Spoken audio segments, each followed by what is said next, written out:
Well, as we're working through the projects in this garage, I've been switching things up and alternating, so we're still working the workbench, got the shelves up.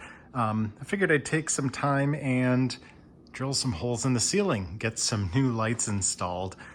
So yep, we've got just the sad little light bulb over there. What I had done in a previous garage is install just LED can lights, or the surface mount lights that imitate old can lights. And I liked that approach a lot.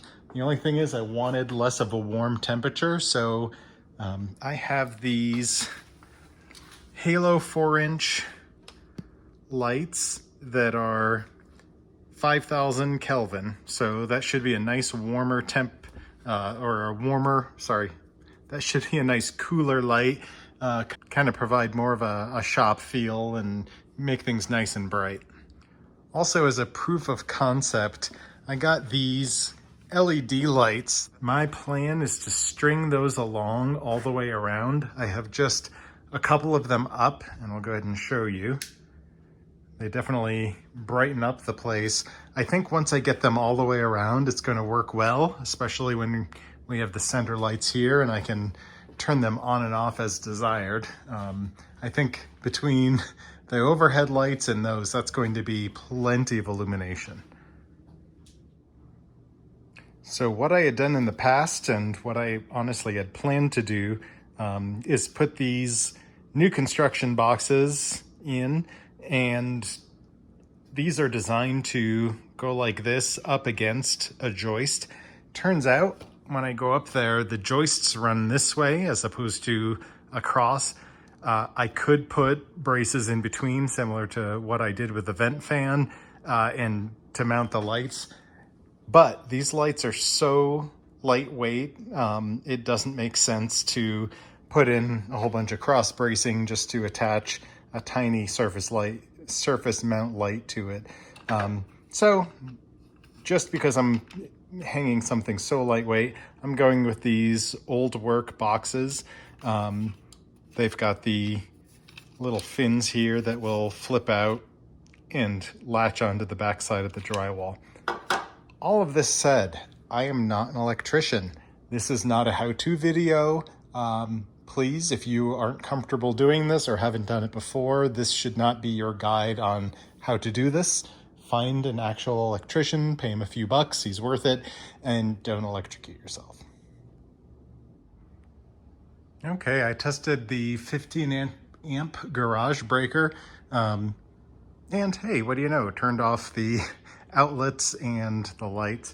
I still have the 20 amp service back there, completely separate circuit, but good news is there's only that and one light just inside this door that's all on that circuit. So I feel pretty confident. I plan to add the lights here, which are very low wattage, and the vent fan as well onto this circuit. The only other thing of note is anything I've plugged in the outlets, and the garage door opener. So that's actually pretty good news.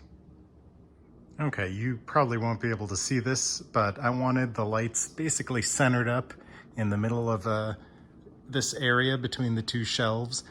So what I did is I made a mark on the far shelf, put a 2x4 up here and made a mark here, measured, put it right in the center, and then my trusty laser level all the way up. That should give me a line directly down the center projected on the ceiling. So now I just need to figure out how many lights I want and spaced out by how far. Then I'll make marks on the ceiling, and that's where I'm going to drill my holes. Okay, I opted for 4 in a row, straight on back, centered up in the middle. I went offset from the edge of the drywall just so I wasn't at the seam, but those went in pretty easily. Just used 4-inch 4-inch hole saw that I've had from other projects, and this makes quick work of it. And then just tightened them down, all except for that last one. Well, there goes my hole saw. Someone had put a piece of plywood over the joists as a walkway, so I'm gonna have to remove that to access everything underneath. But everything up in the ceiling I'm saving for tomorrow. It's the afternoon and it gets very hot up there. I'm gonna wait until it's nice and cool. First thing in the morning, I'll go run all my wire, actually run the wiring for the vent fan as well. Gonna knock that out hopefully in the morning as well. And pretty soon it's gonna be bright in here. Okay, forgive the fan noise. The fan is keeping it at least livable 95 degrees in here as opposed to a blistering 100 bajillion. I went ahead and made all my runs with the lights and also added the receptacle for my exhaust fan.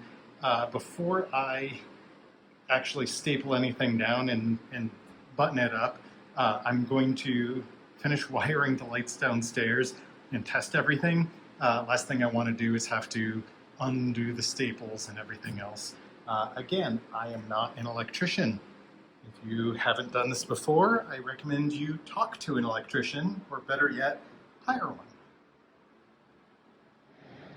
All right, got all my connections made and turned the power back on, and I guess that's a good sign that the garage opener is powered. I'm gonna go ahead and flip the light switch and see what happens.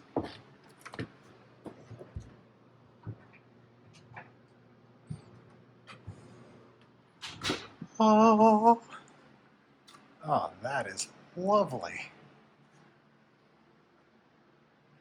Okay, I'm happy. Let's button this up. Okay, my new lights are in.